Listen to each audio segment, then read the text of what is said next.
29 years as the San Antonio Spurs head coach, Gregg Popovich announced this week that he's officially retiring from coaching.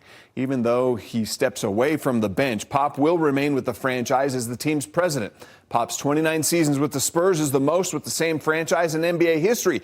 Jerry Sloan is second on that list with 23 seasons in Utah. Now, Pop went to the playoffs in 22 of his 29 seasons, but only 3 times did he ever face the Utah Jazz in the postseason. The first time came in the 1998 playoffs, the Jazz second run to the NBA Finals.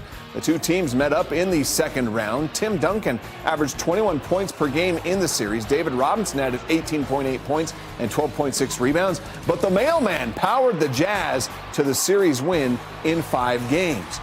The two teams would not meet again in the postseason until 2007, the Western Conference Finals. Deron Williams averaged 25.8 points and Carlos Boozer poured in 21 per game in the series. But the script was flipped this time, and the Spurs beat the Jazz in 5 games. Pop taking the Spurs to their 4th NBA Finals and 4th NBA title when they would sweep LeBron and the Cavs. The only other time the two teams met in the postseason came in the 2012 first round. The only time Ty Corbin took the Jazz to the playoffs was this series. Al Jefferson was the Jazz leading scorer in the series, but the Spurs were dominant. Led by Tony Parker, Tim Duncan, and Steven Jackson, the Spurs would sweep the Jazz in 4 games with an average margin of victory of 16 points.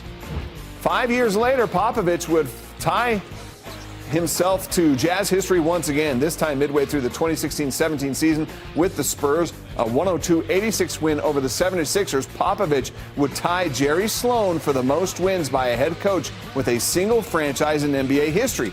After the game, Pop explained what it meant to him to be in Sloan's company in only a way that Pop could do it, right?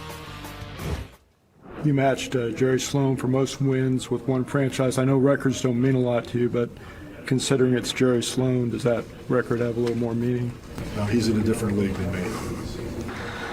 Brett Brown was telling us before the game, back in the day, you guys modeled a lot of what you did on Jerry and Utah and that stuff. Yeah, Is that It was then and still is a class organization, and we tried to, do it similarly to them as far as how we conducted the program and what we expected and how to do it and how to keep it to yourself and that sort of thing.